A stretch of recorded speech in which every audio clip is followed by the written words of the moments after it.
नेताजी सुभाष चंद्र बोस की जयंती पर विधानसभा अध्यक्ष ज्ञानचंद गुप्ता ने एमएलए हॉस्टल के सामने पार्क में नेताजी प्रतिमा पर पुष्प अर्पित किए। विधानसभा अध्यक्ष ज्ञानचंद गुप्ता का बयान। पीएम नरेंद्र मोदी ने वर्ष 2021 में नेताजी सुभाष चंद्र बोस की जयंती को पराक्रम दिवस के रूप में मनाने का आह्वान किया। नेताजी ने जिस प्रकार देश को संगठित करके आजादी का बिगुल बजाया और अंग्रेजी हुकूमत की जड़ों को हिला दिया, ऐसे नेताजी सुभाष चंद्र बोस को हम नमन करते हैं। नेताजी ने कहा था, तुम मुझे खून दो, मैं तुम्हें आजादी दूंगा। नेताजी की जिस रहस्यपूर्ण ढंग से मृत्यु हुई वह भी अभी तक एक प्रश्न चिन्ह है, लेकिन वह आजादी अपने समय के अंदर नहीं देख पाए। कुछ ही सालों के पश्चात देश आजाद हुआ और आज उसी का परिणाम है कि हम आजाद हवा के अंदर सांस ले पा रहे हैं। कि आज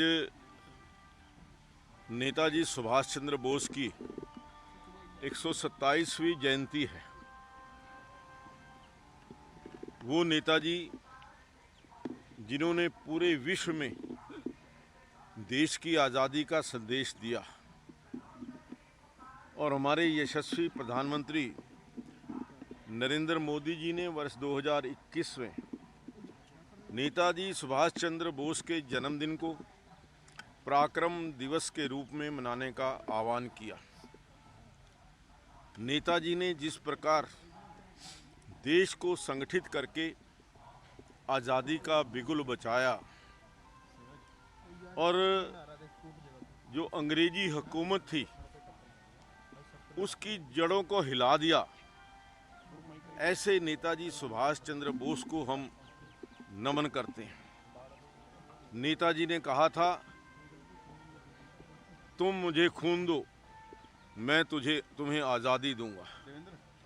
और मैं ये समझता हूँ उनकी जिस रहस्यपूर्ण परिस्थितियों के अंदर मृत्यु हुई वो भी अभी तक एक प्रश्न चिन्ह है, लेकिन वो आज़ादी अपने समय के अंदर नहीं देख पाए।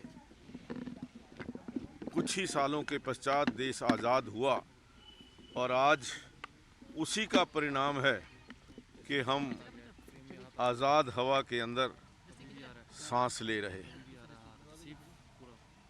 मैं तो इतना ही कहूँ। और कहाँ है माइक? प्राण प्रतिष्ठा हो गई है, राम मंदिर नीचे कर लो यार। कर पाएंगे कितना बड़ा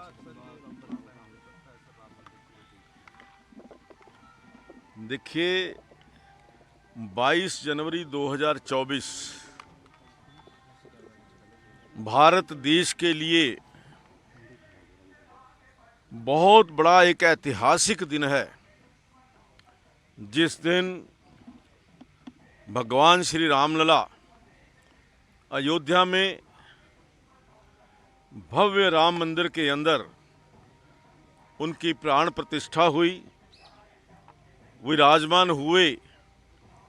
और जो कल जिस प्रकार का वातावरण पूरे देश में नहीं पूरी दुनिया के अंदर राममय वातावरण देखने को मिला, कोई भी छोटे से छोटा गांव और बड़े से बड़ा शहर ऐसा नहीं था जहां राम भक्तों की जय जयकार, राम जी की जय, भगवान श्री राम की प्रशंसा में, भगवान श्री राम की अयोध्या में पधारने की खुशी में, चाहे वो लंगर भंडारा, तरह तरह के कार्यक्रम पूरे देश के अंदर हुए।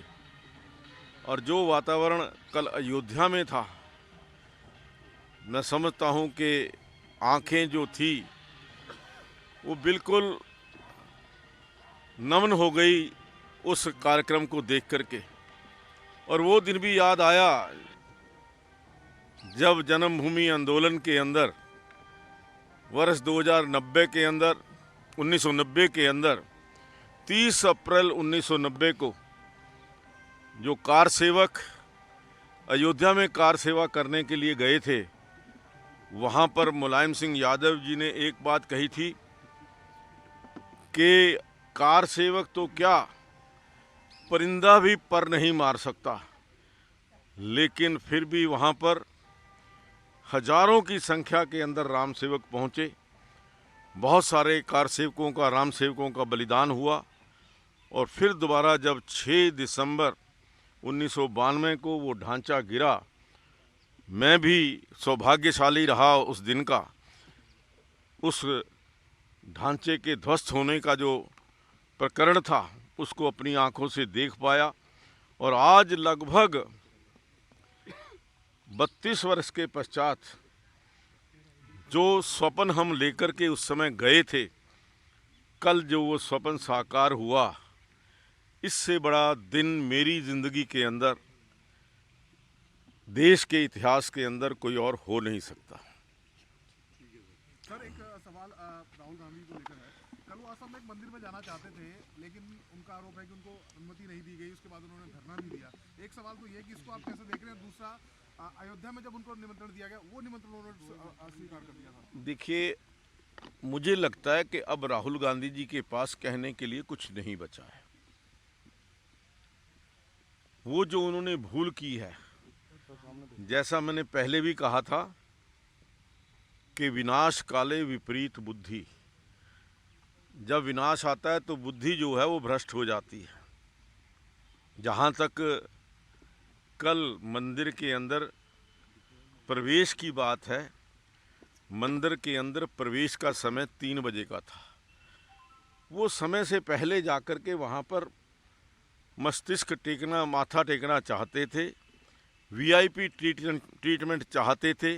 जो वीआईपी ट्रीटमेंट उनको नहीं मिली, शायद इसी का उनको कुछ खेद होगा।